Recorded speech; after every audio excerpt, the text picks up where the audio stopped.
అవుతుందో రాష్ట్ర ప్రజలని మొత్తం సభని తప్పుదోవ పట్టించే విధంగా చాలా దుర్మార్గంగా మాట్లాడారు సార్. ఇది టీఆర్ఎస్ ఎంపీలు ఫార్మ్ బిల్స్కి మద్దతుగా నిలబడ్డారు, ఓటేసినారు అని చెప్పి చాలా అన్యాయంగా మాట్లాడారు. అధ్యక్ష ఒక్క మాట, అధ్యక్ష రామ్నాథ్ కోవింద్ గారి ఎలక్షన్ గురించి చెప్పారు. అవును సార్, ఎస్, మేము ఏం చేసినా బాజాప్తా చేసినాం.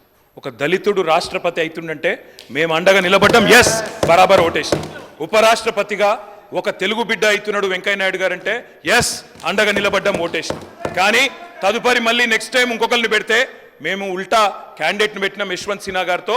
మేము మద్దతు ఇవ్వడమే కాదు సార్, నేను పోయి రాహుల్ గాంధీ గారు పక్కన కూర్చొని పార్లమెంట్లో మా పార్టీ తరఫున నేను సంతకం పెట్టి వచ్చిన సార్. వారు ఈ రకంగా మిస్లీడ్ చేయడం తప్పు.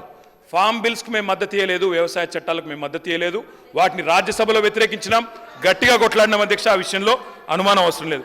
ఇంకా చాలా చెప్పారు అధ్యక్ష. వారికి నేను చెప్పేది ఒకటే అధ్యక్ష, ఇంకేదో విలీనాలు చీకటి ఒప్పందాలు అన్నారు అధ్యక్ష. నేను రేవంత్ రెడ్డి గారికి ఒకటే చెప్తా ఉన్నా అధ్యక్ష, మాకు చీకటి స్నేహాలు అలవాటు లేదు. రేవంత్ రెడ్డి గారికి ఉన్నాయి అధ్యక్ష. ఢిల్లీలో బీజేపీ వాళ్ళతో స్నేహం చేయడం, ఇప్పటికి కూడా ఆయన పనులన్నీ ఢిల్లీలో బీజేపీ ఎంపీలే చేస్తారు సార్. అధ్యక్ష కంక్లూడ్ చేస్తున్నా సార్. ఆయనేమో ఎటంటట్టు మాట్లాడచ్చు సార్, ఎన్ని మాట్లాడినారు సార్. అధ్యక్ష నేను అనేది ఒకటే, కేసీఆర్ గారి మీద ఆయన ఇష్టం వచ్చినట్టు మాట్లాడినారు. నేను ఒకటే అంటా ఉన్నా సార్, ఒకటి విలీనం చేయడానికి మేమేమి రేవంత్ రెడ్డి గారి లాగా పరాన్న జీవులం కాదు సార్. వారు పదవుల కోసం పార్టీలు మారిండు, మేము అట్లా కాదు సార్. పదవులు వదులుకున్నాం తెలంగాణ కోసం. కేసీఆర్ గారు మా పార్టీ ఒకసారి కాదు 100 సార్లు రాజీనామా చేసినాం. ఆయనలాగా మేము పరాన్న జీవులం కాదు.